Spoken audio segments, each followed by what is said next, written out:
So let us go on then. So today our topic is an important topic. Okay, it is about offering to the Lord. Okay, yeah. So we'll start reading the shloka and also the matter. So I'll read the shloka, then after that somebody can continue. Okay, so this shloka is taken from Bhagavad Gita, 9th chapter, 26th verse.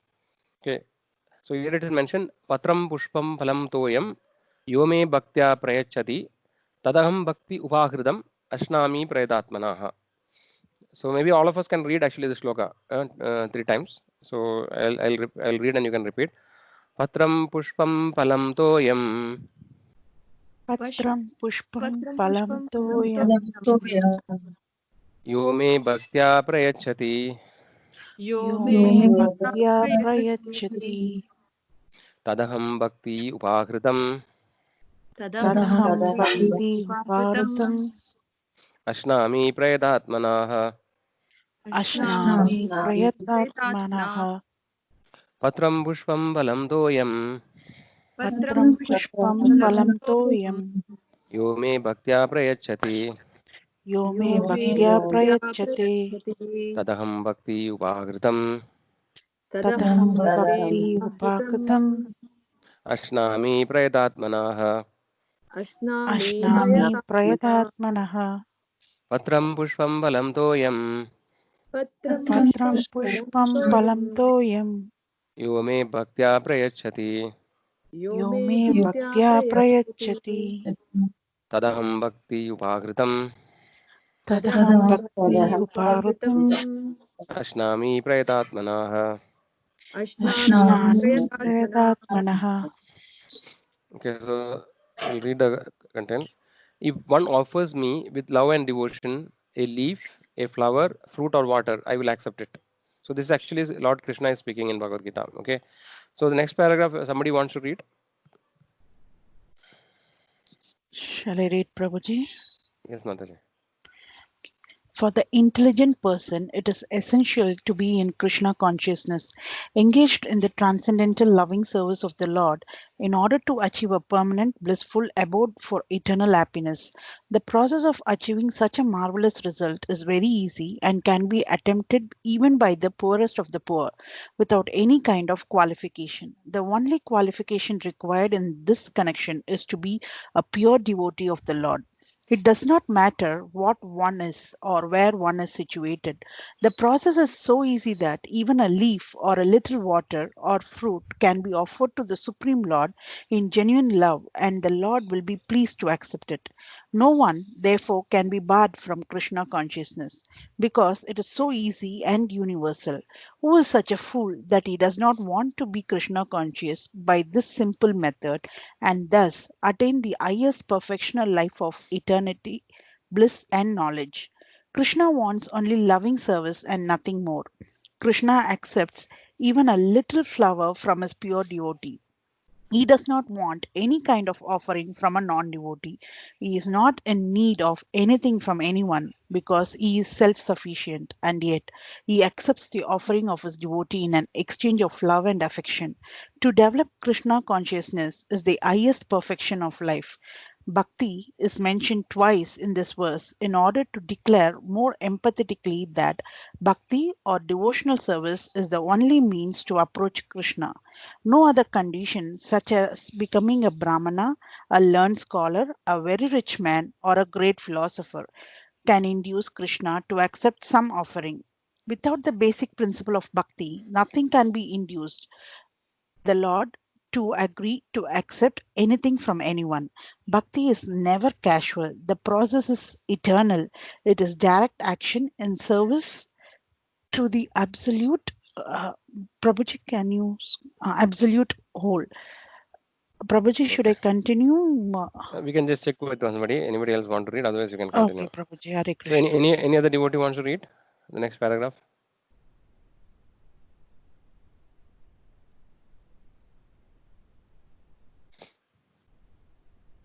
Hare Krishna. Hare Krishna.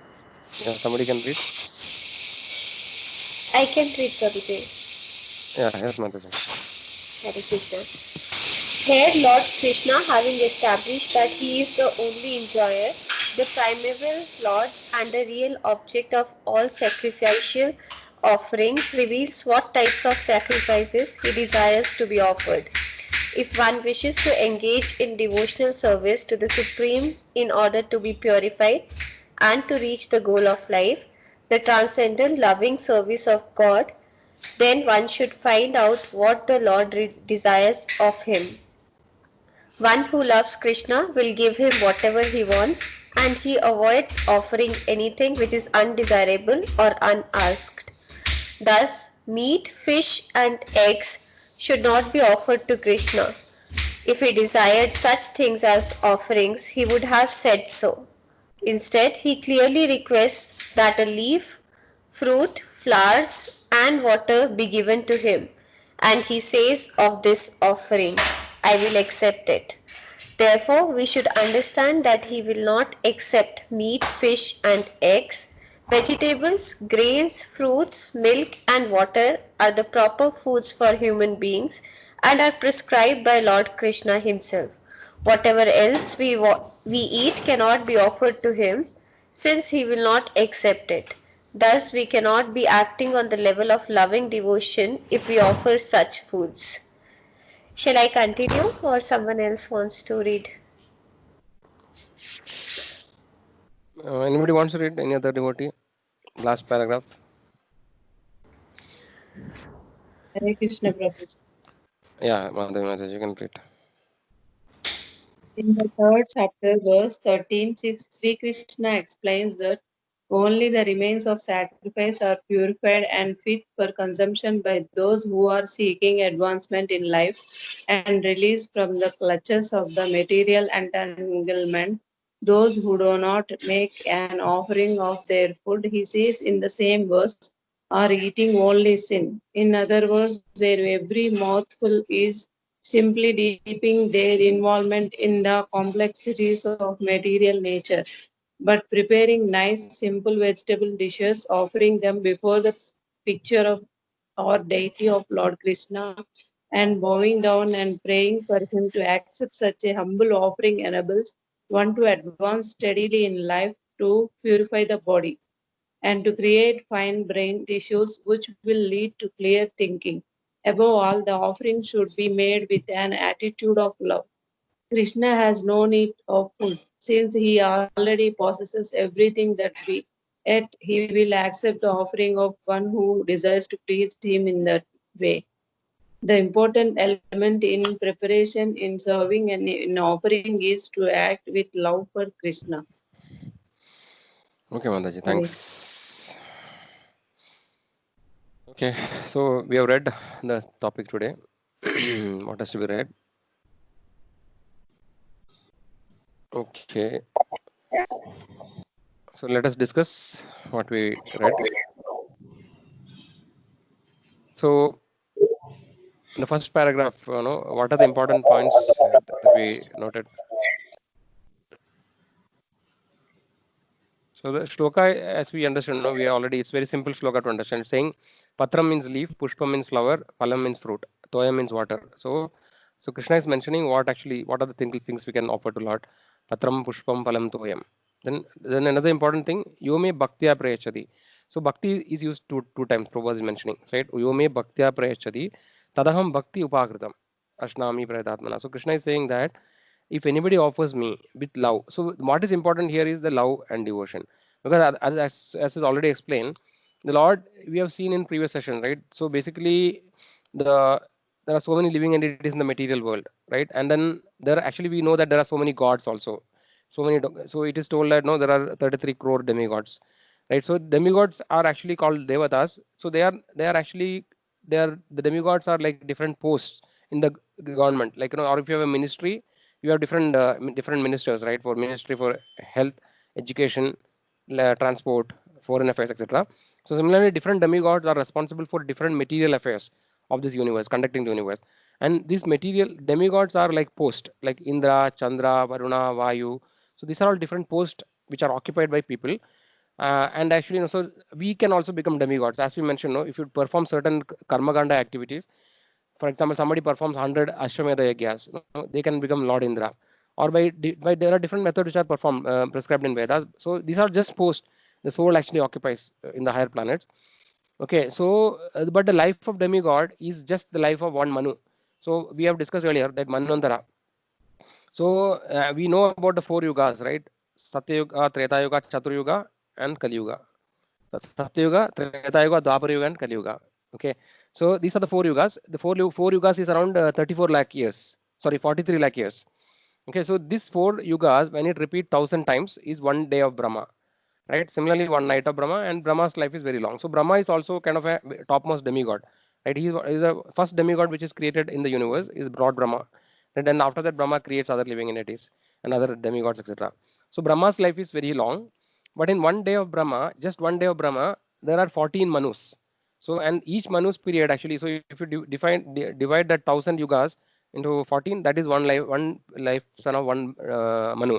So this lifespan of Manu and the lifespan of Indra and other demigods are same. So after one Manvantara, actually some new demigods will come and occupy the post. No, and after one Brahma's life, a new Brahma will take that post. So these are all positions which are occupied by different living entities. They are not actually the Supreme Lord. Okay, but sometimes people doesn't understand. So who is Supreme? So that actually we have discussed earlier in any other occasions, right? So this Brahma, Vishnu, and Maheshwara is actually considered as the three principal what do you call principal gods, or supreme controllers in the universe. So Brahma, Vishnu, Maheshwara. So it is understood that the Vishnu actually is is controlling the mode of goodness. Brahma is controlling the mode of passion, and Lord Shiva is controlling the mode of ignorance. In this, Brahmaji is actually just a post. Lord Shiva is actually not a demigod exactly, right? And he is not also the supreme Lord. Lord Shiva's position is eternal actually. He is not destroyed and created actually, because Lord Shiva also has different forms. The original Lord Shiva is known as Sadashiva. Okay, Sadashiva's abode is situated beyond the material world, and his abode is also never destroyed. But Lord Shiva is considered just like how the milk is transformed into curd, right? So milk, when we do culture, milk becomes curd.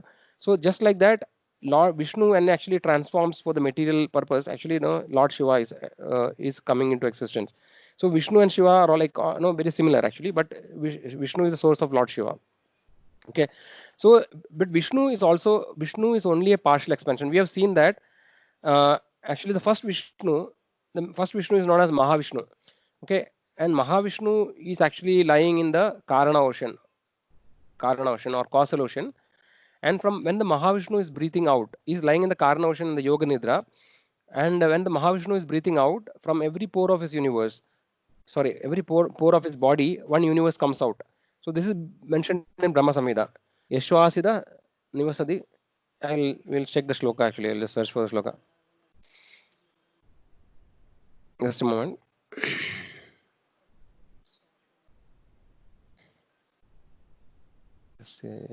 Nishwasita Kalam Atavalambya Jivandiloma Vilaja Jagadandanada.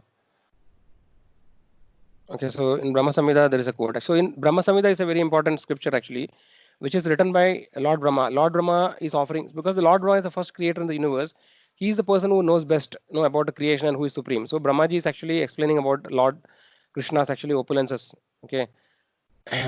So in here you can see something. So here actually the sloka is stated like this: Yasega Nivasita Kalam Adavalambya Jivandi Loma Vilaja Jagadandanada Vishnur Mahan Sahiva Yasya Kala Vishesho Govindamadi Purusham Tamaham Bhajami.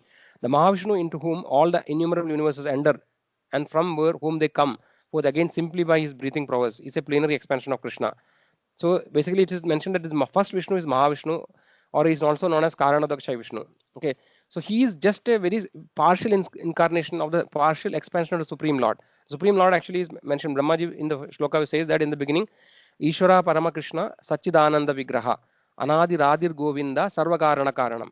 So he says, Brahmaji is saying that there are many Ishwaras, right? But who is the Parama Ishvara is Krishna. He is saying Ishvara Parama Krishna Sachidananda Vigraha. So what is his form? He is not a light or energy. He's a Vigraha. He is a form. His form is Sachidananda, Satchitananda. Ishvara Paramakrishna, Sachidananda Vigraha. Anadi Radir Govinda. So there is no beginning of end or end. And his name is Govinda. And Sarva Karana Karanam. He is the cause of all causes. There is no cause beyond him. So this way, Supreme Lord Krishna actually is in the topmost of the. There are many spiritual planets. The topmost spiritual planet is known as Goloka Vrindavan, where actually original Supreme Lord is Krishna is there. And from Krishna, there are many expansions which actually comes down. Okay, so after many expansions, this Mahavishnu actually comes. Okay, so the Mahavishnu and then Mahavishnu, from Mahavishnu actually there is next Vishnu is called Garbhodaka Shai Vishnu. Okay, 1 second. I'll just try to check something.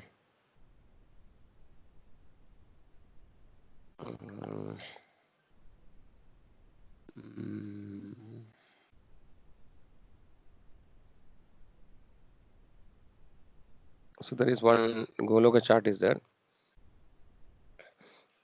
So from the Vedic perspective, how the universe is created, right? So the Vedic cosmology is explained in this chart, but I will not go into that because that will take one full session or multiple sessions. It will take. So here you can see that this is the Mahavishnu who is lying in the Karna ocean, and from his body, when he breathes out, we can see that innumerable universes comes out. Okay, and we are situated in just one of the universes. Okay, so innumerable universes coming, and then the life of Brahma or the life of one universe is just one breath of Mahavishnu. But actually, we have seen that the life of Brahma is very long. Right?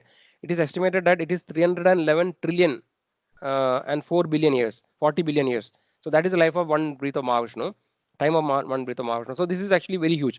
So Mahavishnu is the first Vishnu, and when from his body, from every pore of the body, one universe comes out, and to every universe, Mahavishnu expands himself, and he enters as the next Vishnu known as the Garbhodaka Shai Vishnu. He's the second Vishnu. He's lying, you can see here, lying in the bottom of the Garbhodaka ocean. So there is actually this universe and the Vedic cosmology. There are some sessions which I have taken in the last month. No, actually there are 6 sessions. So if somebody is interested, that videos are available, in the YouTube. They can go through that. So we'll not go into detail. So this Garbhodaka Shai Vishnu is lying in the from the in the Garbha ocean. So half of the universe, this is known as Brahmanda. Half of the universe is filled with water actually, and from the navel of this Garbhodaka Shai Vishnu, a lotus flower is coming, and on this lotus flower, Lord Brahmaji is appearing. So he is the first creation living entity. Who is Brahmaji is known as Swayambhu also, because he is born without any father or mother, material father or mother. So Brahmaji is coming, right? And then so like that, yeah, I'll send Mataji, I'll post. So yeah, so this is Garbhodaka Shai Vishnu, and there is a third Vishnu who is known as Kshirodaka Shai Vishnu. So Kshirodaka Shai Vishnu is the super soul or Paramatma. So as the third Vishnu, the Lord actually enters every living entity's heart, because we say that Lord is situated in our heart. So Krishna is situated in Bhagavad Gita. It is told, Ishvara Sarva Bhudanam Hrideshe Arjuna Tishtati. So the Lord is situated in every living entity in the heart. So this is the Kshirodaka Shai Vishnu or Paramatma expansion of the Supreme Lord. So this is the third Vishnu. So also in Brahma Samhita also it is told that Andandarasta Paramanu Chayandarastam Govinda Madipurusham Tamaham Bhajam. So Andandara means, so the Kshirodaka Shai Vishnu is enters into every living entity. Not only every living entity, he enters every atom. So every atom also the Lord is present as the form of Kshirodaka Shai Vishnu or Paramatma. So that is why generally there is a statement saying that Sarvam Kalvidam Brahmam, right? So everything actually, all that we can see, right? Everywhere actually is an expansion of the Lord, Supreme Lord. So these are the 3 Vishnus. Okay. So, but actually what we understand, this Mahavishnu is conducting the entire material activities. Okay. So this is just a very small fragmental expansion of the Supreme Lord.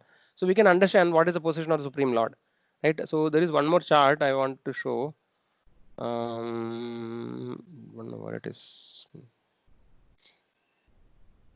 Sure. Here only it was, no?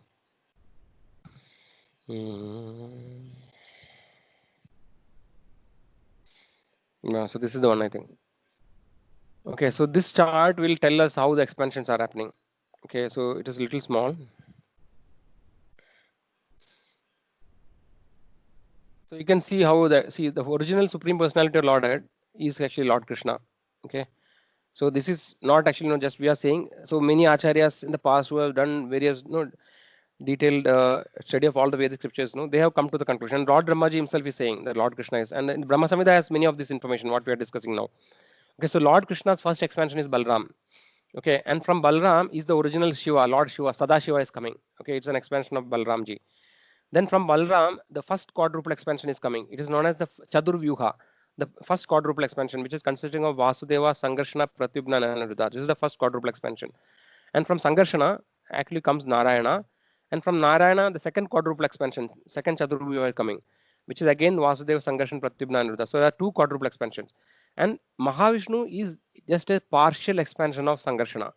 So we can just understand, right, what is the glory, or what is the position of Supreme Lord, right? So Mahavishnu in Bhagavad Gita also Krishna says that Ekam Shena Sthita, what is it? Ekam Shena,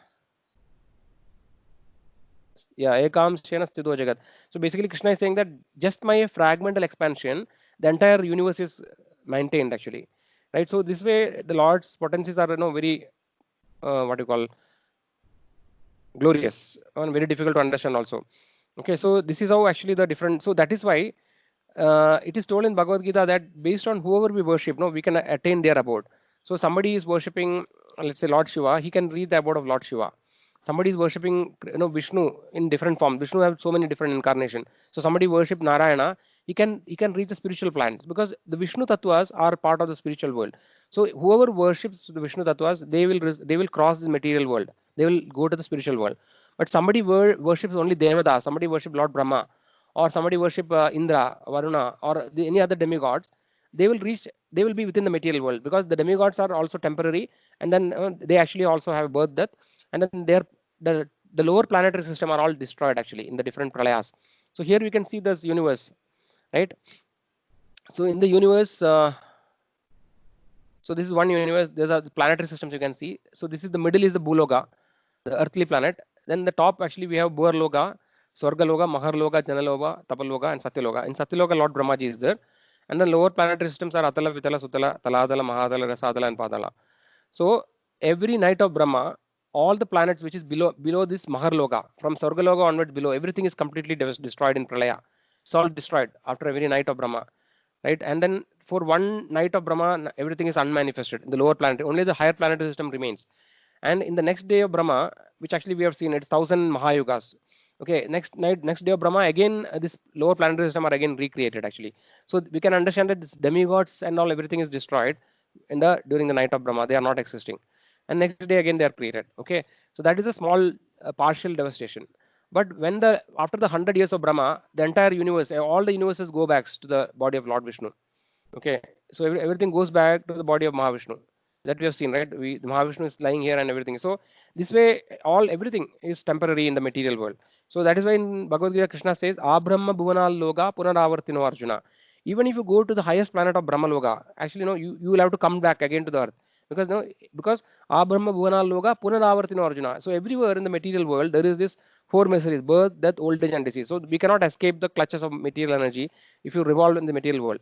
Only when we escape this material world and go to spiritual world, then actually we have a permanent place. And that was our original place also. But we are temporarily here. Okay, that we have discussed earlier. So this is I just told all these things because people may have a doubt why we should offer something to Krishna, right? Why not to other demigod? What is the difference? Is it okay if I offer to some other demigod? So that is so ultimately based on who you worship, accordingly you get the results. Okay, so it is for us to decide who we want to worship. So the topmost worship actually, Lord Shiva is saying, Aradhananam Sarvesham Vishnu Aradhanam Param. Right? Lord Shiva is telling to Parvati, of all the worship of Lord Vishnu is the topmost. Okay, and Vishnu and Krishna actually are more or less same only, because it is less like, I discussed earlier that like when a person is at home, right, he is very casual and very informal with all the people at home, right, his family. But when let's say he's a policeman, and then when he's in duty, he becomes very formal. So similarly, Krishna assumes the form of Vishnu for conducting the material activities. So Vishnu is like a police, same Lord in the form of a official or formal position. Okay, so this way is a relationship. So that is why Lord Shiva is saying actually, Aradhananam Sarvesham Vishnu Aradhanam Param. Okay, so this way. So Krishna actually here is saying that. So basically we have discussed that what is the purpose of human life, right? Because the living entity wanders through different bodies in millions of lifetimes, and the human form of life is the only possibility where actually we can get out of the cycle of birth and death. In all other remaining species, 84 lakh, right, species, it is not possible to understand the absolute truth. We cannot ask question, who am I? Where did I come from? Why am I suffering? What is the purpose of human life? What will happen to me after death? So this kind of intelligent question only human being can ask. So he only can find a way to get out. So that is why human life is very, very rare, right? And the purpose of human life actually is to go back to spiritual world, right? Not to just waste time here. Okay, so that is the purpose. So if somebody is desirous of going back to our original place, then actually the process is given in scriptures, right? There are different processes, like the yoga process also. There were 4 yogas, that is karma yoga, jnana yoga, dhyana yoga, and bhakti, just like a ladder. So first, in the very beginning stage is karma yoga, where actually a person does activity, but actually he is detached from the results, or he gives the result of the activity to the Lord. Connects. See, yoga means to connect to the Supreme, right? Yoga means connect. So if you do an activity without connection to the Lord, then it is not yoga. Also, there's no spiritual value to that. So karma yoga is the activity person who is in the beginning state. Then next is the jnana yoga. By intelligence or by knowledge, you are trying to search for the absolute truth. So this is jnana. The third is called dhyana yoga, which is known as the Ashtanga yoga process. This is also the process which is given in Vedic scriptures by meditation, right, and following the eightfold mystic yoga process, which actually we discussed, consists of yama, niyama, pratyahara, that dharana, like etc. etc. 8 process. One of them is asana, actually, but nowadays people only do the asana, yogasana, right, which actually is one of them. So by yoga process also one can advance in spiritual consciousness. Okay, but the topmost of all the things actually is given as bhakti, the fourth ladder, right? And that Krishna in Bhagavad Gita also says, yoginam abhi sarvesham mad gade nandaratmana shraddhavan bhajade yomam samay yukta tamo mada. So of all the yogis, right, yoginam abhi sarvesham, of all the yogis, mad gade nandaratmana shraddhavan bhajade yomam. So who is always remembering me in devotion, right? He is the topmost of all the yogis. So Krishna says in Bhagavad Gita like this. So the topmost process actually is bhakti, because to understand the Lord as a person, right? Because there are 2 schools of thought about absolute truth. One school of thought says that the absolute truth is Brahman, is only energy or light. This is one school of thought. Second school of thought is the personal school of thought, which actually says that no, the Brahman actually is only an expansion of the Supreme. Because for energy to come, there should be there should be a source of the energy. The energetic has to be there. So that way, Lord Brahmaji and all the previous acharyas, sages, actually they have come to the final conclusion that the supreme absolute truth is actually Bhagavan, that we already discussed, that 3 phases of realization, right? Brahmedi, Paramatmedi, Bhagavan. The first realization is the light, is known as Brahman. The next is the Paramatma, and the topmost is Bhagavan. Just like the example of sunlight, sun planet, and sun god is there. The ultimate realization is the sun god. So ultimate realization is Bhagavan. So this way, the supreme Lord, absolute truth, actually is the topmost people, the people who are the highest intelligence, they who worship the Lord in the bhakti process, they understand that the supreme absolute truth is a person, actually is Krishna. That we can see in Bhagavad Gita many times. Lord actually repeatedly says, no, he says mamai vamshay jiva loga jiva buddha asanadana manashashtan indriyani prakriti stani karshadi. So mama, many times he is referring to himself as a person. Mama means mine. Then he says that bhoktaram sarva bhoktaram yadna tapasam sarva loga maheshwaram, right? So like that you can see again and again, aham hi hadir devanam, I am the original Lord. So this way Lord is always referring to himself as a person. So this way we can understand that absolute truth, the final authority or final destination, is actually the supreme Lord, who is a person. Okay, but before that, some people who are actually aspiring, somebody has a desire to merge with the Brahman, that also is possible, but that is not the ultimate, because it is told that person who attains Brahman realization, they actually remain in that position for many millions of years. But ultimately, because they don't develop the love or attachment for Supreme Lord, they eventually again fall back to this material world. Okay, and again they engage in philanthropic activities, etc. So this way it keeps on going. Okay, I think so. We have discussed a lot actually, which is not the topic. So let us come back to the topic. So this is just the context.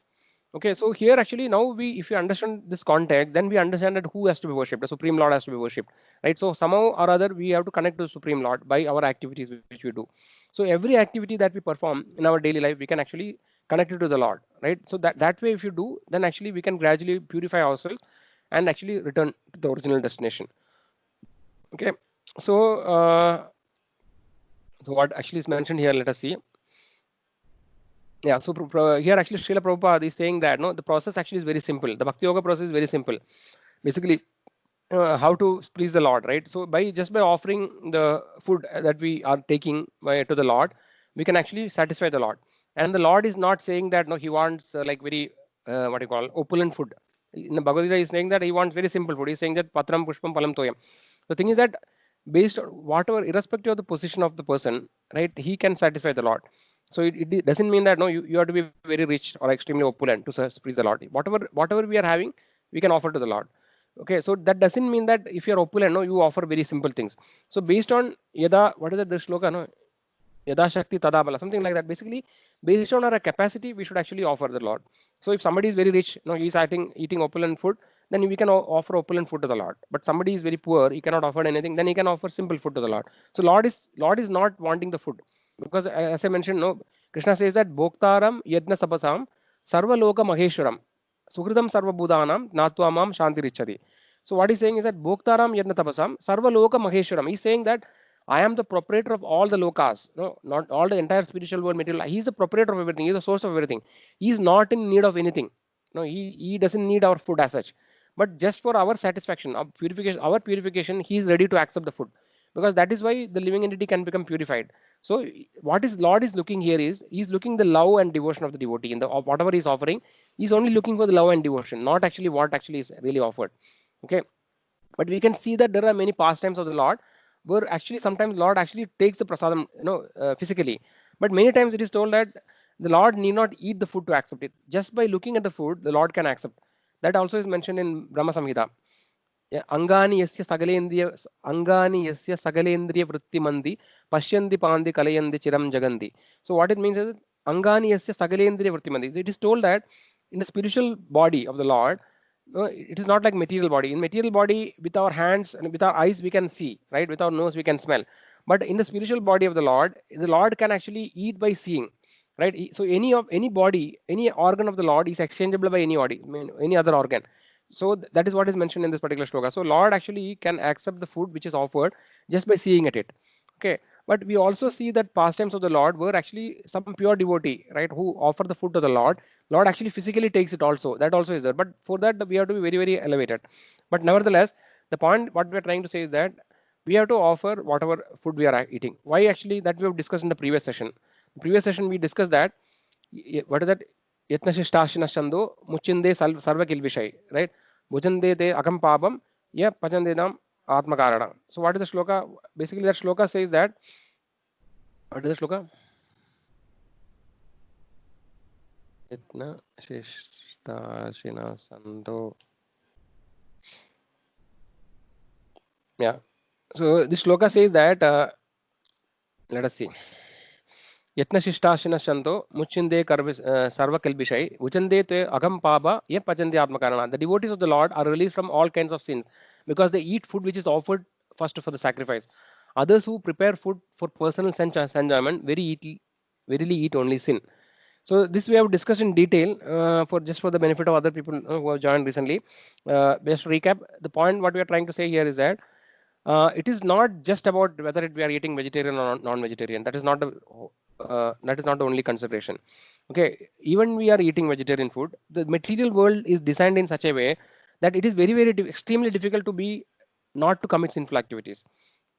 Even if we cook vegetarian food also, knowingly or unknowingly, we are committing sins, violence. One way maybe we have to kill the plants in some cases when we eat the plants, right? Or some other way when we cook actually any small living and organism may get killed. So it is very difficult to avoid sin. Okay, but what actually we are trying to do is that we are just following the instructions of the Lord, what is given in the scriptures. The Lord is saying that what kind of food can be offered to him, right? So any food we eat, right? Let's say you are just pure vegetarian person, but actually if you are not offering the food to the Lord, then also it is told that you are verily eating only sin, because unless and until the food is spiritualized, right, the food actually we eat actually is having some karmic reactions, and when we eat the food which is that not offered to the Lord, by eating the food actually we actually accrue some sins, and we are not getting purified. Okay, that is why we find it difficult. But when we offer the food to the Lord and then Lord actually accept the food, then it becomes prasada, and prasada is spiritual food. So any spiritual thing that we comes in contact which will also spiritualize us, right? So when we eat spiritual food we also become spiritualized, right? And our what I call bad reactions, right, they are gradually diminished by eating the prasada, because prasada is actually having the potency of the Lord, right? So that is the important point we have to understand. It is not just about whether I eat vegetarian or non-vegetarian. Of course, when you eat non-vegetarian food, the violence committed is hundreds and thousands of fold more, right? So when you eat non-vegetarian food, you actually, it's very, very difficult for us to become devotee, because we are actually committing gross violence, because every living entity that you are killing is just a soul like us only, right? Only thing is that temporarily because of the karma, the living entity is in the body of a chicken or it is in the body of a goat. whatever it is, any living entity. Temporarily they are in that body, but when you kill, when you are preventing that living entity from continuing its life, prescribed lifespan in this world, then we are committing a violence to that living entity, and which is extremely sinful activity. So non-vegetarian food is extremely sinful, and that people, it's very difficult for them to actually become closer to the Lord. They cannot, very difficult for them to advance spiritually. But nevertheless, somebody is a vegetarian, still actually is not perfectly, he's not perfect actually, because the food actually is eating, because if it is not prasadam, that food also has sinful reactions in it. That is why unless the food is purified by becoming prasadam, there is actually reactions. And actually the power of prasadam is very, very glorious. It's very what do you call it? It's very difficult to describe, because there are many people who become devotees just by eating prasadam without knowing anything else. They don't know about anything about the Lord, and they doesn't know anything about the philosophy. But just by unknowingly eating prasadam regularly, anybody can become purified. Gradually they become purified, and then there are many instances where they become pure devotees of the Lord, because prasadam is so powerful and potent, because it is actually the mercy of the Lord. Prasad means mercy, and the Lord actually is giving the mercy in the form of prasada. Okay, so generally our traditional understanding is that prasadam is that actually we get in the temple. Now after you visit the temple, then we stand in a queue, and in donna somebody gives something like chitrana or puliyogare or some sweet. So this is our understanding of prasada. But actually prasada is not only that. Or anything we eat, actually we can make it prasada. If you have a photo of the Lord, of Lord Supreme Lord Krishna, right, and we can offer whatever, anything we eat. Yeah, that we already did. So what kind of food is can be offered, we have discussed, right? We are actually, Prabhupada actually described somewhere below that only the food is in the mode of goodness. So basically there are three modes of material nature: goodness, passion, and ignorance. Sattva, rajo, and tamo. So every activity can be classified into this, these three categories. Even the time is classified as sattva, raja, and tama. Similarly, the food is also classified into sattva, raja, and tama. So sattva guda or sattvic food is that food actually which are mentioned here, like they are like wholesome in nature, like grains, vegetables, milk products, etc. These are actually the food in the mode of goodness. So sattvic food is what is recommended to be offered to the Lord. And also, let's say if you are not eating prasadam, also if you are just eating normal food, the three type of foods will influence our consciousness. So if you just eat sattvic food, let's say you are just vegetarian, and you eat sattvic food, your actually mentality and thought actually will be in a sattvic mode. Okay, when we eat non-vegetarian or food in the mode of passion, so passion doesn't necessarily mean that, of course, vegetarian, non-vegetarian foods are more in the mode of ignorance. Okay, passion means food which is very, very spicy, right? Very pungent, right? And no, very sour. So this kind of very pungent kind of food is called the food in the mode of passion. Okay, so if you eat food in the mode of passion, then our consciousness will be agitated. Actually, our mind will become agitated, and no, and then our mentality activity will be in the mode of passion. And when we eat tamasic food, which actually is non-vegetarian food or food which are old, decomposed, etc. So these are all described in Bhagavad Gita, 17th chapter, I think. So actually, if you eat tamasic food, then our mentality will be in the tamoguna. So this is basic thing actually, whether it is prasadam or not, this is the basic thing. So naturally, for offering to the Lord, only sattvic food is recommended actually, food which is in the mode of goodness, and we offer it to the Lord. And when we take that food, then our consciousness becomes purified. So even let's say some of us who are having family at home, and our other family members are not favorable to Krishna consciousness, if you just feed them prasadam, right, actually we can see that gradually their mentality will change, and then they become favorable to Krishna consciousness, because the prasadam is so powerful. Okay, so it's very wonderful. It's unless until we experience, we cannot describe it in words. No, like just by saying, we may not get the faith. So we have to try and experiment, right? To try eat only prasadam. So when somebody eats only prasadam, his spiritual progress is very fast, right? He can make very, and also Prabhupada later says that especially the cow products, right? The milk, dairy, the milk, ghee, yogurt, all these cow products, they are actually highly sattvic. And not only sattvic, they actually can uh, make our brain, in such a way that we can understand the spiritual truths much easier, right? So that is traditionally it is known as ghee is very powerful for intelligence. No, traditionally that's why people used to consume ghee. Okay, so all other cow products like milk, etc. If you take pure milk, actually that can create a consciousness which is more favorable to spirituality. We can understand the finer truth of spirituality by taking such kind of food. Okay, so that is what actually is mentioned. Attain highest perfection of life. So this is principle is clear, right? Next paragraph, Lord. Okay, let me ask any questions till now?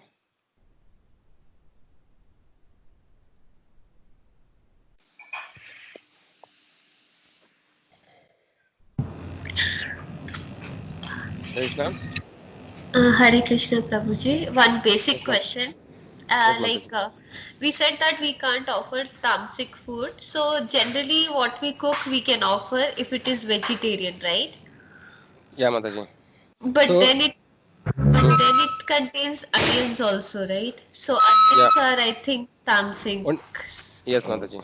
So that is why devotees in traditionally, if you look now in the olden times, people who are in sattvic good mode, for example, Brahmins, they did not use onion and garlic in the traditionally. Okay, so because onion and garlic will agitate our mind, it shifts our mind to the mode of passion. Okay, and then our mind will become agitated. Mind will not have peacefulness. So that is why onion garlic is not recommended actually because it is in the mode of passion. So in the first step, it is difficult actually. So whatever, see, it is not that suddenly we can change completely. If you are, many of us, all of us had went through that stage, right? So we are having a particular lifestyle. In day one, we cannot completely change, and change everything. So we have to go step by step, but then understand the principles and do whatever is possible in a step by step manner. Okay, so maybe in the beginning you can offer only whatever is like, for example, you are making some prasada kheer, or no, like whatever actually which is you are making without onion garlic, for example, that actually you can start offering in the beginning, or nothing is possible, you can offer milk to the Lord. So at least that much you are getting prasadam, right? And gradually you can keep adding more and more items, as other people, members of the family, become favorable, or no, when our faith becomes increased, then actually we can offer more and more items. So it is not recommended to offer food which actually is having onion garlic. Okay, Prabhuji. Yeah, so step by step we can go. So yes, Mataji. So exactly how to offer the food, I think we will come little later. So if anybody of you plan to offer food and you have doubt, actually we can talk separately. So now in this class we are only giving a high level overview, right? What is the principle behind offering the food? But exactly how to offer, there are some more things actually, right? So if anybody is planning, please we can talk, or you can just call me or my wife. You can talk to her. Okay. So any other questions? Anybody else has?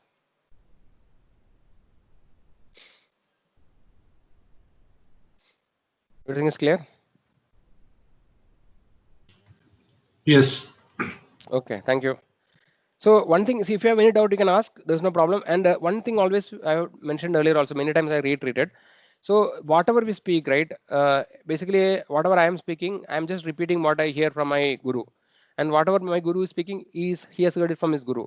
And everything that we speak, there will be some scriptural reference. It is nothing we are manufacturing, no, like just to drive some agenda, or there is nothing like that. Everything actually is as per scripture, and the previous acharyas who have done deep study of Vedic scriptures, they have actually come to the conclusion, and then whatever the Lord has told, so that is coming through a parampara, and then we are just repeating it. So there is nothing like that actually. So if you have any doubt or want to know where it is mentioned in scriptures, then actually we can find that. Because some other thing already, that's why the first sloka, first point itself with the sloka is quoted, right? Before we discuss anything, the Lord's statement is quoted. Patram pushpam palam toyam yome bhaktya prayachati tadam bhagradam ashnami prayaratmana. Okay, so that is how we are talking actually, based on the scriptures and based on the previous acharyas. There is nothing which I know is manufactured out of mental concoction. Okay, now going further here, yeah. So we have seen that Lord Krishna is the primeval object, he is the original source. So Krishna says that Bhoktaram Yajna Tapasam. What it means is that of all the yajnas and tapas, the result actually, who is enjoying the result of yajna is Supreme Lord. Actually, the Vishnu, no, Lord Vishnu actually is the Yajna Purusha. One of the names of Lord Vishnu is also Yajna. So actually, all the sacrifice we perform, right? Any perform which is performed in the mode of goodness, we can see that Vishnu's name is always Sri Vishnu, Sri Vishnu, Sri Vishnu, like that. Vishnu's name is always invoked. Actually, he is the ultimate benefactor of all the yajnas. Actually, other demigods will act as the medium for the yajna. For example, Agni is considered as the mouth of Lord Vishnu. So we basically whatever we offer is actually put into the fire sacrifice, right? It is the Agni is considered as the mouth, and through the Agni, the Lord actually is enjoying. I mean, ultimately it go to Lord Supreme Lord Vishnu. Similarly, Indra. So every demigod actually they are actually kind of the intermediaries, of the they are temporary or the intermediate beneficiary of the yajna, but ultimate benefactor of all the yajnas is Supreme Lord. That is why Bhoktaram Yadna Tapasam, he's saying Krishna Sarvaloka Maheshwaram. And then the other shloka we saw, no? Yadnartha, we just read. So we can understand that Supreme Lord is the benefactor of all the yajnas. Okay. Yeah. So we are only talking about one of the aspects of devotional life. Okay, devotional life has many angas. So one of them, actually, one of the activities in devotional life is prasadam. The other activity we have already discussed. The most important activity is the chanting of the holy name. When you are chanting the holy name, any activity which we are doing which is spiritual will purify us, because the Supreme Lord is absolutely pure, right? And whenever we get in touch with the Lord by any of the spiritual aspect, then actually the person who is connecting, he becomes purified. So chanting the holy name, actually is directly we are invoking the holy name of the Lord. We told that Krishna is absolute. There is no difference between his name is and the real Krishna, right? The name, form, pastimes, paraphernalia, or the actual person of Krishna, everything is same. If you just take Krishna, it is as good as the Lord is there. So this way, when we chant the holy name of the Lord, actually we become very quickly purified. Without offense, if we chant, we become purified. Similarly, by eating prasadam, we become purified. Reading scriptures, we become purified. For example, Bhagavatam, Srimad Bhagavatam is actually considered as a holy scripture. Bhagavad Gita is also. So it is the words of, so Bhagavad Gita is the words which are directly spoken by the Supreme Lord. Swayam Padmanabha Muga, right? So it's actually directly coming from the Supreme Lord's mouth. Bhagavatam, Srimad Bhagavatam is actually stories about the Supreme Lord. So when we associate with, when you read the scriptures, we become purified. When we chant the holy name, we become purified. When we eat prasadam, we become purified. So similarly, every activity, the activities which we perform, when we do a devotional activity, for example, when we do preaching, when we speak about the Lord to others and try to make other people devotee, that actually also purifies. That is one of the fastest way of purifying ourselves. So like that, every devotional activity we do, it actually, so it is considered, example is given like devotional service is like a forest fire, right? Forest fire is there. A forest fire is very, very powerful. It can destroy, devastate entire forest. It can burn into ashes everything. All the trees, all the animals, even the underground animals like snakes, everything is completely burnt into ashes. So similarly, devotional service can burn all kinds of karma, sinful reactions. Whether it is so sinful reactions we have discussed, right? Sinful reactions can be in different stages. Some is known as bija in the seed form, that is kudastha, which is about to be fructified. Then prarabdha, which is already manifested, right? So there are different stages. But devotional service is the only process by which all the different stages of karmic reactions are completely destroyed into ashes. Just like the snake which is underground is destroyed in a forest fire, same way all the type of karma. But any other process if you take, it cannot completely destroy the other. Only prarabdha karma can be destroyed. But other karma, which is kudastha and bija, basically the tendency, basically there is two things. One is the sinful activity that person is doing now. That is actually, and then we can counteract that activity by doing prayashita or doing other process.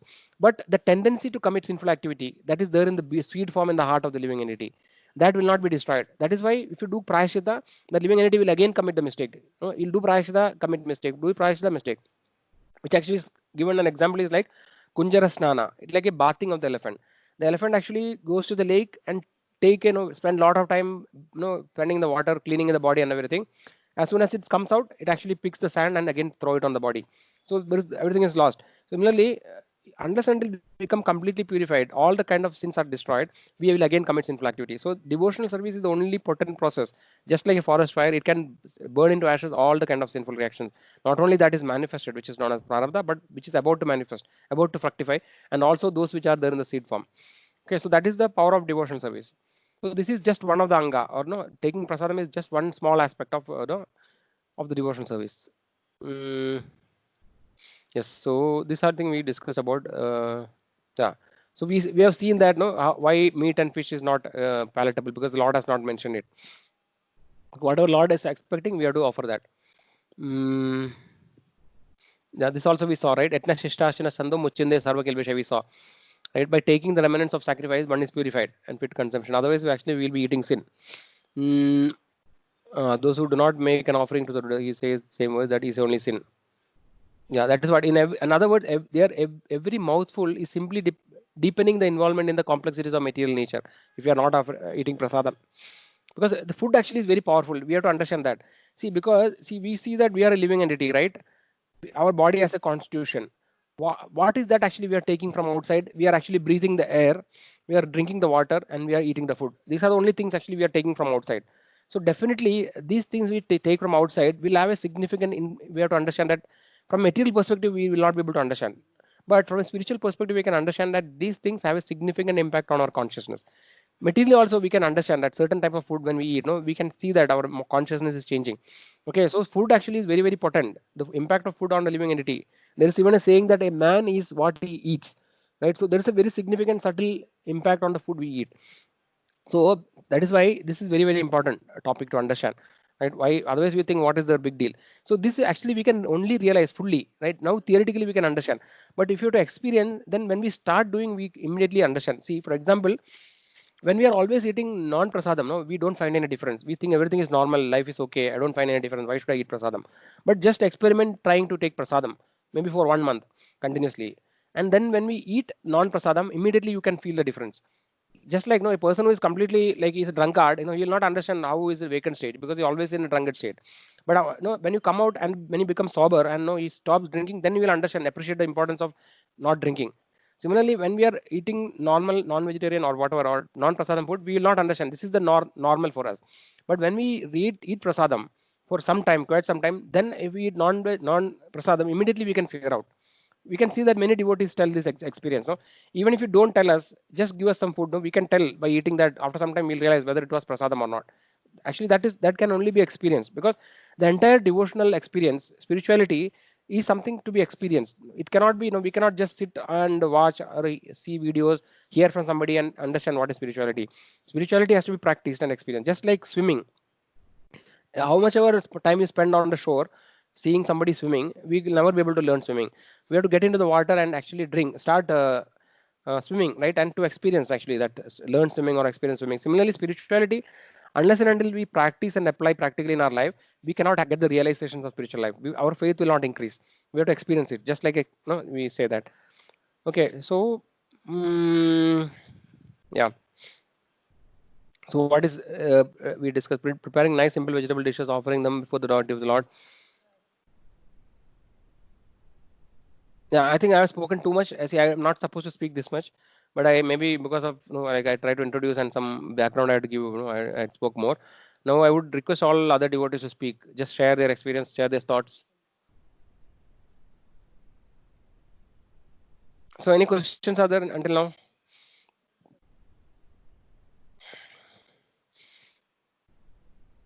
This is a very important topic. I encourage everybody to talk a little bit. At least share their experience or.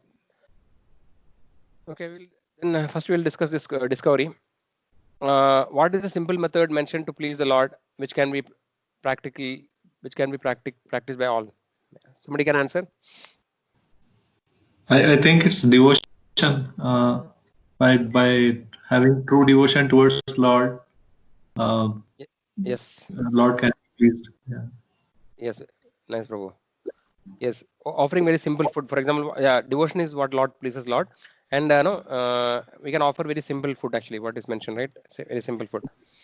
What does Lord want from us? Which I think is already answered. Same thing. Lord actually is expecting the devotion in that, right? Not the food stuff which he's not free, not looking for anything. He's full of everything. So his devotion is that is expecting. What are the food stuff that can be offered to the Lord? Leaves, water, flowers, anything we give to Lord with love and bhakti, Prabhu. Okay, so egg is okay. Egg with love. No. Okay. Sorry. No problem. Yeah. So so what are the food stuff is mentioned already, right? Sattvic food, which actually are which are mentioned by Lord, which are. Why do we? Yeah, sorry, Prabhu. No problem. Its echo is coming. Can you mute? Okay. Somebody had a question. Why do we have to offer everything to the Lord? So this is an important question. Can somebody answer?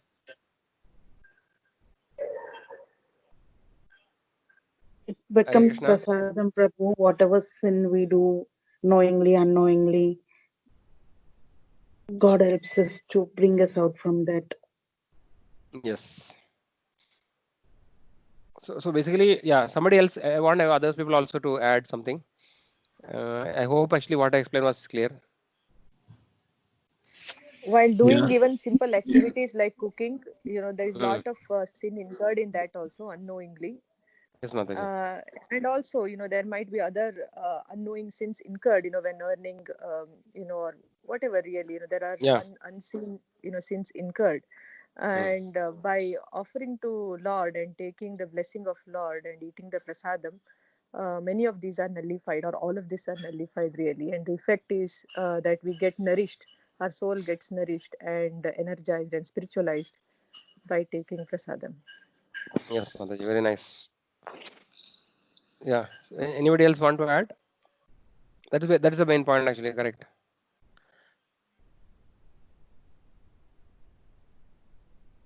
So one more way of looking. One point I missed to say is that uh, it is just like, why do I offer everything to the Lord? Because everything belongs to the Lord. That is also a reason. Because see, nothing is ours. When we sometimes in the yagyas actually they say idam na mama, na idam nama mama, like that they say. "But this is not mine. This is not mine." So actually in the Vedic culture, this principle everybody understood. Right? That is a peace formula. Bhoktaram yadna tapasam sarva loka maheshwaram suhridam sarva bhudanam natva mam shanti richati. So what is the peace formula? This is the sloka which is mentioned in Bhagavad Gita, which is known as the peace formula. How can we attain ultimate peace? Not by having United Nations organizations or no, all this material endeavor. We cannot have peace. If everybody accept that the supreme person or the supreme father is one, the supreme Lord, absolute Lord, he is the father of all the living entities in the world, and he is the owner of everything, and he is the enjoyer of everything. That is what the sloka says. Bhoktaram yadna tapasam sarva loka maheshwaram. And he's saying that Sukritam Sarva Bhutanam. I am the friend of every, all well-wisher of all the living entities. So if all living entities think like this, that no, we all of us belong to one father, and he everything is nothing is mine. Today everybody is thinking, no, this is my property, this is my land. Don't park the car in front of my house. No, or actually, why did you come here? Some country, United States will say, why are you coming here? You don't want, I don't want, we don't want any immigrants. Like everybody is thinking that this is my property, this is my country, this is my thing. Actually, this is all false. This is all temporarily. In our lifetime, how long actually this property belong to me? Only in this lifetime, right? After that, actually, we don't know what will happen. So everything actually is belong to the Supreme Lord. We are temporarily here for some time, and then we are claiming that this is my property. So when we offer something to the Lord, we are actually in the mood saying that nothing is mine, Lord.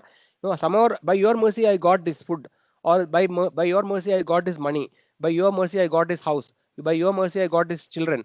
So everything actually is your property, is yours, and I'm just acknowledging that no, nothing is mine. It is so that is why I'm offering to you. Actually, Lord doesn't need, but you are just acknowledging to the Lord, just like a child, a small baby, he may no, he actually the father actually may buy a chocolate to him, a big chocolate bar, and the child may give a small piece of chocolate to the father, right? Actually it is belong to the father only, but actually the father is very happy because of the child's gesture. He actually is showing his love, that actually he's just giving it. So same way the Lord sees that although everything, Lord knows everything is belong to him, he created everything, but the living entity is doing a small endeavor to share his, he is lovingly offer something to his Lord. So when we do it in the correct mood, that everything is belong to the Lord, no, I'm just offering a small portion to you. Actually, that mood actually settles in our mind, which is the right mood. And if everybody comes to this mood, then actually there will not be any conflict in the world. No conflict between anybody, because always the fight is because of me and mine, right? Aham amedi. This is the mentality of the living entity in the material world. Aham amedi means me and mine, and everybody actually is selfish. So this is one of the other aspect actually, but it is not a direct point in this particular discussion. But the why we have to offer everything to the Lord, when we think about that, this is the reason. Not only the food, we can offer everything to the Lord. Our intelligence we can offer to the Lord. Our any possession which we get, even our body belongs to the God, because Lord has provided directly or indirectly through the material energy. The Lord has given this body to us. Nothing is ours actually. This is all temporary anyway, but everything belongs to the Lord. So this is a big, very broad and what you call very high level of understanding of the situation. So what will happen if you don't offer the food to the Lord? That is clear, na? What will happen?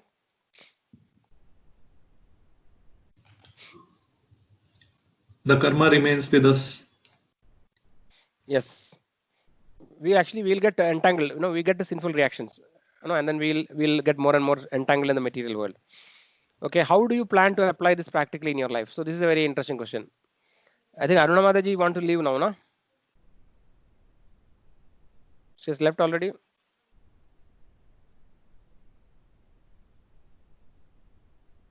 Krishna, Aruna Mataji.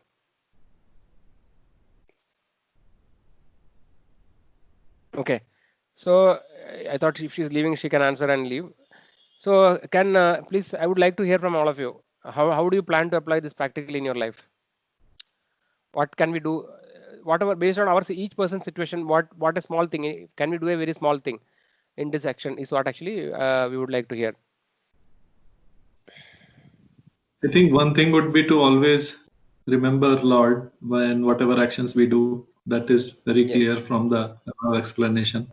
Other things would be Yes. to improve upon whatever small things that we do day to day. We sometimes are aware that it's not as per the guided principles, so Yes. we can try to align to those. Yeah.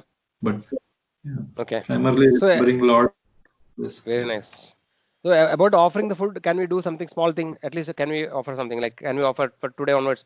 Let me offer milk to the Lord or something like that. Can we start doing? Is a general question. Yes, Prabhuji.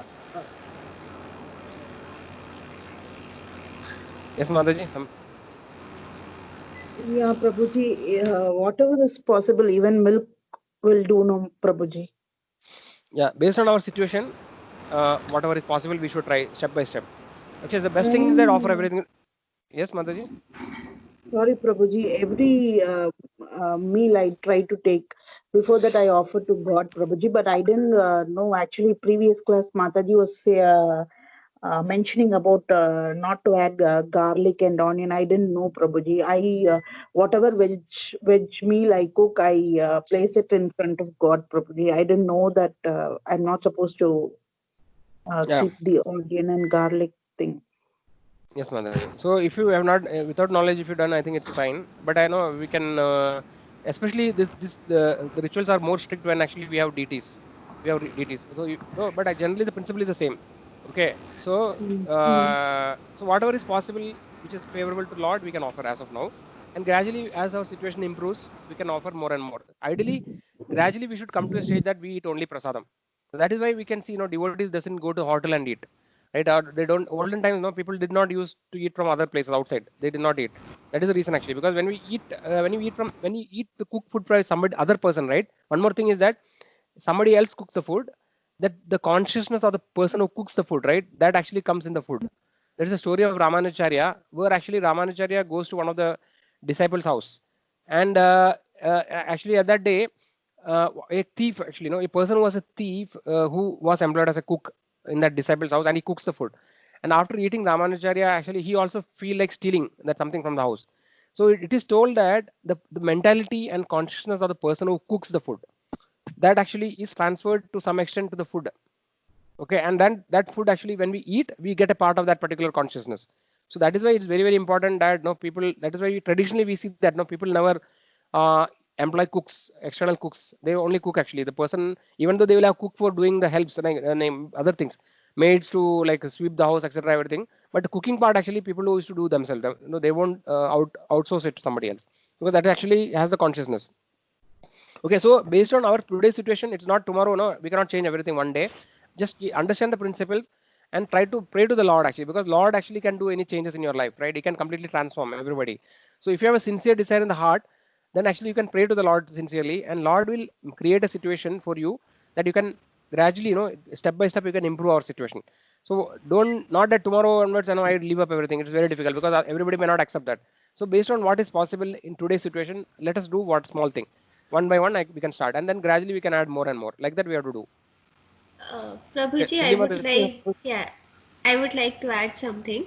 So, to going forward, like very simple things, like you said, milk, curd, all those Yes, things, and Mataji. very, very Hmm. simple things. I think like fruits, we can also offer Yes. like directly. Yes. Apart from that, Yeah. if somebody really wishes to, and if the circumstances permit, like probably they can cook the entire meal and take out some meal for themselves without onion and garlic, and if it permits, it's not favorable for everyone, but yes, maybe I can start trying this where I take out some food for myself and that I can offer, and rest of the family members I can later on add onions and garlic.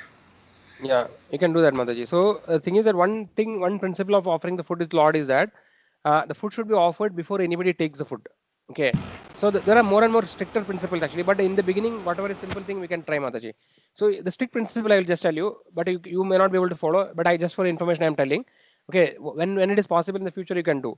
The strict principle, especially when we have DTs, etc., is that actually, we have to, what we do is that we will have separate vessels to cook for the Lord. Okay, or in other words, whatever utensil we use for cooking, we will not consume the food directly from those utensils. Okay, that the Juta principle, right? So we have, so basically, and in that utensil we don't cook non-veg or other things. So some utensil will keep, which is actually used for cooking food for the Lord. Okay, and then this is, so it is not possible immediately. Whatever level you can do, you can try. The final level I'm telling you is that we'll have separate vessel for the Lord, so that we don't use that utensil for, today you boil egg and then next you prepare rice, and that, no. So we have some vessels for the Lord, and then that vessel will not consume. Okay, so in Okay. this vessels we cook the food, and then actually we ensure, ideally speaking, we should not taste the food before offering to the Lord, because if you taste, then the food is again considered as Juta food. So we actually, based on our understanding, we put all the salt, sugar, whatever items are required, we put and cook and pray to the Lord. The Lord will ensure that it is done properly, and then we offer to the Lord. Keep the food in front of the altar, like we have altar here. We keep the, in a plate, actually, separate plate which is used for the Lord. Offer the food to the Lord. We put tulsi leaves in every food. All the each and every item we put one tulsi leaf, because tulsi leaf is considered as pure, and tulsi leaf is very favorite of Krishna. So by seeing the tulsi leaf, Lord actually is accept the food. And also another thing is that, because we are not in a pure consciousness at the moment, we are not in a position to directly offer food to the Lord. Okay, so what is the principle is that we are offering the food through our parampara, like our spiritual master and previous acharyas. So what we do, we keep the food and we pray to our acharyas, request the acharyas to please request the Lord to accept the food. Okay, so this is little bit detailed items. Okay, so if it is, all these things are not possible, mentally you can just offer the food which is pure, not tasted, put tulsi leaf, and then close the altar, or no, like basically, when the food is taken by Lord, we close the altar, or no, we give privacy to the Lord somehow, and then keep it for some time, and then actually after some time we can keep and eat that food, mix it with other food and eat it. So if this is not possible, the first level which is simple to do is that offer milk and fruits, as you told Mataji. You can just milk and fruit are considered as pure, right? Any milk products and fruits, they don't have all these problems. So you can just buy fruits, cut them, and offer to the Lord by putting tulsi leaf and offer milk. So this is actually a simpler thing. But cooked food means, like, there are more things which you have to follow, right? So if you feel that it is difficult, in the first step you can only offer milk and fruits. But we have to understand that the rest of the food we are eating is not prasadam, and only prasadam will purify us. So gradually we should try to increase based on our situation. Is that clear, Mataji? Yes, Prabhuji. Yes. Okay, Mataji. Anybody else has question? Yeah. Sorry. So, how about tea? Tea also comes in tamasic, right? Yes, Mataji. Tea is not recommended. Okay. Milk we can offer, milk or milk products, because tea is considered as an intoxicant. Yeah. Tea and True. coffee, because actually it actually stimulates. So there are four things which are four principles we have discussed, right? Which actually has to be given up. That is basically no meat eating, no intoxication, no gambling, and no illicit sex. So these are the four things. There are four pillars of dharma, right? And each of these four activities is violating one of the principles, one of the pillars of dharma. So that is why these four things are not recommended actually. So considering the food aspect, no meat eating is one thing, right? And no intoxication also is there. So, like, for example, any intoxicant is not actually recommended. So devotee should not take intoxicants. For example, drinking alcohol or smoking, even tea and coffee, because tea and coffee also is not favorable for our consciousness. That is why. So in the first step, actually, it is not possible to give up, because many people find it difficult to give up tea and coffee. So it is okay actually. It is not, no, it is not that if you drink tea you are a sinful person. That is not the case. But if you eat non-vegetarian food, of course you are getting sin. Tea and coffee, it is not that it makes you sinful, but it is not very favorable to the spiritual thing, spiritual consciousness. So you can, if it is not possible to give up, we can continue, but gradually try to reduce, and no, if possible, try to come to a stage where actually we can give up. Because tea, we have also herbal tea which are available, which doesn't have the actual tea, right? But then it will taste similar to tea. So this is also an alternative to substitute. So there are many ways actually we can gradually do that. Okay, Prabhuji. Okay, Mataji. So anybody else has any questions? Okay, looks like nobody has. Any questions? Sorry, Brenda. application we already discussed, no? So I just any other devotees want to share, no, what they are planning, how are they planning to apply practically in their life, what we have learned about offering the food. I think some of us are already doing. For example, Madhavi Mataji, I think she's already offering. Janvi Mataji also, I think she's offering. Niveda Mataji, you're already offering, right? Niveda Mataji. Yes, Prabhuji. Okay. Then, yeah. Anybody else want to share anything or any questions are there? Then I think if it is not, yeah, Shali Mataji. Yeah, Prabhuji, one small question. So if we start taking shiksha, we have to like give up all these things like tea and all. I mean, other Not, things for sure, like non-vegetarian foods and alcohol, okay. But tea and coffee is slightly difficult. no, Mataji. So basically, shiksha also different levels, no, Mataji. So when we come to the very high level of shiksha, then gradually, we may have to give. But in the first level, first round, 4 round, and all, it is not required. Okay. So Okay, that answers. based on our situation, we can decide how to progress, right? So in the first level, I mean, in the beginning, actually, we are not expecting to give up anything. Actually, you are only expected to chant 1 round. That's all in the Shraddhavan level. Okay. Okay. Okay. So let us go on then. So we have discussed this topic. Now, next, actually, we'll read about the glories of holy name, and we'll chant 1 round. Huh? So, Shaili Mataji, you are planning to take Shiksha 1 round, no? I have not yet decided. That's what I'm thinking about all the aspects. Because if I commit, then I should not do something which is not recommended. Yeah. Yes, Mataji. See, That's where. one round Shraddha, there is nothing actually. It's very simple. Just 1 round you have to chant. That's all. Nothing else is expected. So Ah, if you are not able to progress, you can keep doing one round. Then okay. don't go to the next round. Whenever you are ready, you feel okay. I can go to the next 4 round. Then you can decide at that time. Till that Okay. time, actually, you can keep chanting 1 round. If you want throughout your life, you can chant 1 round. There's no problem. But our progress will be only that much actually. That's all. Okay. And so based on our comfort only, it's fully voluntary, right? However we are comfortable, however we are able to practice, based on that you can take it. So 1 round actually, so many devotees, you might have seen that last time when you came to center, right? Some Yes. people who came for the first time, they also took 1 round. So 1 round is nothing actually. There's nothing much to think about. It's very simple and easy to do. I Yeah, I think can. I think I Yeah. am like not worried about the like chanting. I will be able to like for sure do that. But if I take the shiksha, but the thing is, if there are any other things which I have to prohibit, those things I am No, thinking more. that's what. In 1 round of shiksha, nothing is required actually. Okay. Only that's the only thing is we are saying that we'll chant 1 round. That's all. Okay, Prabhuji. Yeah, you can think about it. No problem. Sure. Okay, so now we are reading Sri Namamrita, which are the glories of holy name. Okay, after reading Namamrita, we chant 1 round. Okay, of our Hare Krishna Maha Mantra. So somebody can read this part. Sri I will read. Namamrita. Yes, Mataji. Even if Sri Ramamrita, even if one is not wealthy, he can act for the highest welfare of human society and please the Supreme Lord by preaching the Hare Krishna Maha Mantra to everyone. Lord Chaitanya to his devotees. I am merely a gardener. I have neither a kingdom nor very great riches. I simply have some fruits and flowers that I wish to utilize to achieve pity in my life. In performing,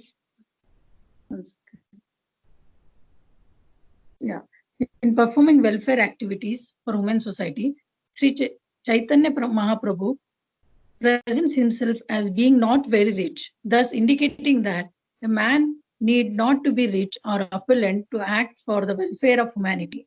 Sometimes rich men are very proud that they can perform beneficial activities for human society, whereas others cannot. A practical example is that when there is a scarcity of food in India on account of meager rainfall, some members of richer class very proudly distribute foodstuffs, making huge arrangements with the help of the government, as if merely by such activities people will be benefited. Suppose there were no food grains, how would the rich man distribute food? Production of grains is completely in the hands of God. If there were no rain, there would be no grains. And these so-called rich men would be unable to distribute grains to the people. The real purpose of life, therefore, is to satisfy the Supreme Personality of Godhead. Srila Rupa Goswami describes in his Bhakti Rasamrita Sindhu that devotional service is so exalted that it is beneficial and auspicious for everyone. Sri Chaitanya Mahaprabhu also declared that to propagate the bhakti cult of devotional service in human society, one does not need to be very rich. Anyone can do it and thus render the highest benefit to humanity if he knows the art. Lord Chaitanya Mahaprabhu takes the part of gardener because although a gardener is naturally not a rich man, he has some fruits and flowers. Any man can collect some fruits and flowers and satisfy the Supreme Personality of Godhead in devotional service, as recommended in Bhagavad Gita 9.26. One cannot satisfy the Supreme Lord by his riches, wealth, or opulent position, but anyone can collect a little fruit or flower and offer it to the Lord. The Lord says that if one brings such an offering in devotion, he will accept it and eat it. When Krishna eats, then entire world becomes satisfied. There is the story in Mahabharata illustrating how by Krishna's eating, the 60,000 disciples of Durvasa Muni were all satisfied. Therefore, it is a fact that if by your life, pranaya, by your wealth, artha, by our intelligence, dheya, or by our words, vacha, we can satisfy the Supreme Personality of Godhead. Naturally, then the entire world will become happy. Therefore, our main duty is to satisfy the Supreme Personality of Godhead by our actions, our money, and our words. This is very simple. Even if one does not have money, he can preach the Hare Krishna Maha Mantra to everyone. One can go everywhere to every home and request everyone to chant the Hare Krishna Maha Mantra. Thus, the entire world situation will become very happy and peaceful. Sri Chaitanya Charitamrita, Adi Leela 9.44. Hare Krishna. Thank you, Mataji. You want to summarize anything in these points? Yeah, like his in this quote, the first line is like Chaitanya Mahaprabhu. He is describing himself as a gardener, even though he is Lord Krishna himself. He is the avatar of Lord Krishna. So we human living entities should take like to think like that. Like it is no no one needs any sorry. So no one needs any qualification to become a devotee or Krishna consciousness. Only with the love and devotional we can get the mercy of Lord Krishna. It is like irrespective of your position or situation, by offering the fruits, like whatever we can be able to offer, like leaf for water, we can satisfy Lord Krishna. Lord Krishna will get satisfied. Yes. Okay, Mataji. Thanks. Yeah, so that is what actually. So this gardener example is given in many times. So what actually Chaitanya Mahaprabhu is meaning here by the gardener example is just like, see, the ultimate fruit that a living entity can achieve is actually the love of Lord, which is known as Krishna Prema. That is the topmost position a devotee can achieve, right? So we have discussed the different stages of devotion life, right? Ado Shraddha, Tada Sadhusanga, Bhajana Kriya, Anartha Nivritti, Nishta, Ruji, Asakti, Bhava, and Prema. So these are the different steps through which a person in a spiritual path progresses. And the topmost is Prema, right? Krishna Prema is the topmost. So actually the Chaitanya Mahaprabhu is the most merciful incarnation who has come into Kali Yuga, and he is ready to give the topmost benediction to everybody. He is only asking to chant the holy names. If somebody is ready to chant the holy name, the Supreme Lord is ready to give the highest benediction, which is the Krishna Prema. So the fruit actually is the Krishna Prema, and Chaitanya Mahaprabhu is saying that he's just taking a very humble position and saying that I have a lot of fruits to give, but actually no, there are so many people to receive. How can reach everybody? So basically, indirectly, he's saying that he's requesting all devotees to help him to distribute this fruit to everybody. That is all actually is mentioning. The fruit is available ready-made, is readily available. Only thing is just requesting each and every all of us to help him in distributing the fruit to everybody. So basically, the Chaitanya Mahaprabhu or Supreme Lord is most pleased when every devotee makes a very humble attempt to spread this knowledge, give the knowledge to others. So just by giving the knowledge to others, we actually become very dear to the Lord, and we can attain so much of spiritual progress just by doing the small activity. So that is the Lord's request. No, actually, he's saying that I am the only gardener, so many fruits, please help me. That is one point. And another point actually is that in the last point, Durvasa Muni's example is given. No, when Pandavas actually were doing this Agyadavasa, Durvasa Muni comes once, and the Akshayapatra story we know, right? Draupadi has this Akshayapatra, and after everybody has eaten, only Draupadi normally eats, because if everybody is eaten and if after Draupadi eats, then the Akshayapatra will not produce anything. Okay, before that it can produce as much food as he want. So Durvasa Muni actually, the Duryodhana, to create trouble for the Pandavas, he purposefully sends Durvasa Muni to Pandavas after they have eaten. But actually, because Supreme Lord Krishna was there, no, actually there was only one rice left in the particular pot, and Krishna will take that rice. Just by eating the rice, Durvasa Muni cannot eat anything. If he and his all the 60,000 disciples will go for the bath, and then they told that they will come back. So while after the bath, no, when Krishna eats, all of their stomach become completely bloated. No, they can't eat anything more. Their stomach become filled. So this is just one story. What actually the principle we have discussed last time is actually just like how the watering the root of the tree, right, can benefit the entire tree. So when you put the water in the root of the tree, the entire tree is benefited. The tree, the trunk, the branches, the flowers, everything in the tree is nourished by watering the root. So we understand that the root of everything is Supreme Lord. Krishna is the source of everything. We saw that, no? Aham sarvasya prabhavo matta sarvam pravartade, and we already seen that.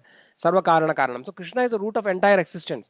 So when we please the Supreme Lord Krishna by any activity, then we don't have to separately please all the branches. Like for example, the demigod or other living entities, we don't have to separately please. Because when it is told that Yasmin tushte jagat tushta. So when Krishna is pleased, Supreme Lord is pleased, then everybody automatically become pleased. Everybody else is satisfied. So we don't have to separately endeavor to satisfy other things. Okay, another aspect actually of distributing food by rich people is given. Actually, sometimes people think that no, doing charity activity is a great thing. But actually, charity activity is part of the karma kanda activities. When we do charity, this is a welfare activity, we get punya. And again, we'll have to take birth for enjoying the results of the punya. And moreover, charity or any such activity on the material platform is only helping the body, and it is not helping the soul. So the real problem of the living entity is not that no, he is poor, he doesn't have money. That is not a real problem. The real problem of the living entity is janma mrityu jara vyadi dukkha doshanu darshanam. So basically the real problem of the living entity is just wasting his time in the material world, going again and again through different bodies, and he is just wandering in the material world, life after life after life, suffering and enjoying. So this is the real problem. So the real problem of the soul, Atma, is to get out of the cycle of birth and death. So just externally helping the person to become rich or feeding him actually is only satisfying the temporary needs of the body, right? So we are not saying that we should not help the poor people, but that should not be the ultimate purpose. You can help the poor person by feeding him prasada, etc. You can give prasada. If you give prasada, then by eating the prasada, that living entity's consciousness, his spiritual journey will start. No, his spiritual consciousness is benefited. But after helping the living entity by externally, we should also give him the spiritual knowledge. If you don't give spiritual knowledge, it is just like saving the dress of a drowning man. A person is drowning in the ocean or some reservoir, and if a foolish person goes and tries to save the dress of the person, right? What is the benefit? Because the foolish person thinks that the person is the dress. Just like the normal people think that the body is the person, and they try to save the body. Actually, that is because he doesn't understand that person is not the body. The soul which is there in the body is the real person.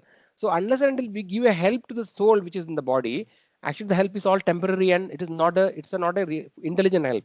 So that is why this philanthropic activities, opening charity, opening hospitals, these kind of activities are all temporary in nature. You know, it cannot give the ultimate benefit, because let's say you adopt a child who is a poor child who doesn't have father and mother. You adopt the child, you give him good education, you give him good money. Let's say you marry the child. Ultimately, what is going to happen after that? What happened if his activities are not good activity? He may become a dog in the next life, or he may become a worm in the stool. Anything is possible. He can become a pig. So we have to give the spiritual knowledge to the soul, so that he can actually understand the truth, and he can get out of cycle of birth and death. That is the highest kind of help. All other help actually is only temporary help. Okay, so this is another point we have to understand from this. Okay, from that, now we can chant the holy name. So anybody has any questions in this topic till now? Krishna.